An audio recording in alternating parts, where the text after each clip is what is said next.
Hello guys, may adlaw no. So naanapuntaan ni atong vlog nga way kapuslanan.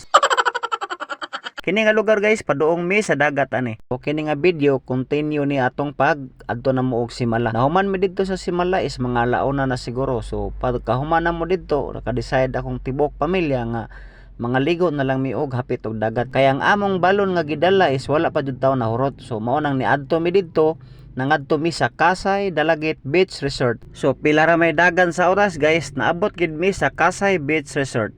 Ang biyahe na mo gikan sa Cebu nga padulong sa Dalagit guys is mga almost 1 hour siguro ang biyahe o namo.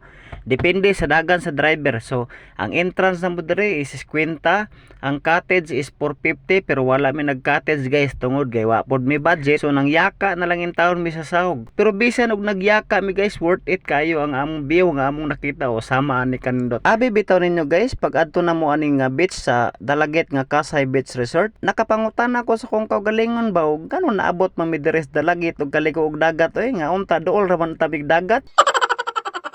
Makuhit ra gud namo ang dagat dire sa moang lugar. So ngano naglayo-layo lang gid mi.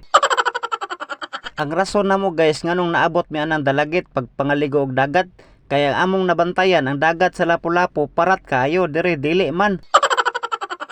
Bitaw guys ang rason ug ganong naambi diha kay puslan man nagdiop bing tanan, so amo na lang gisulit among pagpanglaag uban sa tibok namong pamilya. Di sad kamahayan ang among pagpanlaag guys, gikan minanimba diretso mi dire. Tamang chill lang ta diha guys while nagtan-aw ta sa palibot. So pag lumingon ka akin ka tay, pag lumingon ka akin ka. So pila ra may dagan sa oras guys, mga alas 4. So ni biyahe na may padulong uli na guys. Siyempre basin magabian mig biyahe. So sa kataas ra magbiyaheon kay Dalagit to padoong dres Lapu-Lapu mga almost 3 hours siguro ang biyahe nga alas 4. So gabi na gid mi maabot ani. Pero samtang gabiyahe mi padulong uli guys, nalingaw kog tan-aw sa palibot bitaw kay lahira ang palibot dire sa probinsya ug palibot dire sa amuha kay sa mua halos building na lang tanan ako makita. Di para dire ba makakita kag dagat, makakita kag kahumayan, kamaisan. Lahi ang feel nimo kung magbiyahe ka sa probinsya ug dira sa syudad kay sa syudad grabe ang ka-traffic ug diri sa probinsya grabe ka mugaway ang ilang dalan. Samtang gabiyahe ko guys padulong uli nalingaw gi ko nagtan-aw sa palibot. So ang akong mga kauban nagloya na pero ako nagtan-aw lang gyapon ko sa palibot ug sa kanindot ang lugar nga makaari tag probinsya ba kay simpre tagsar ta makalaag dire so di kita matug.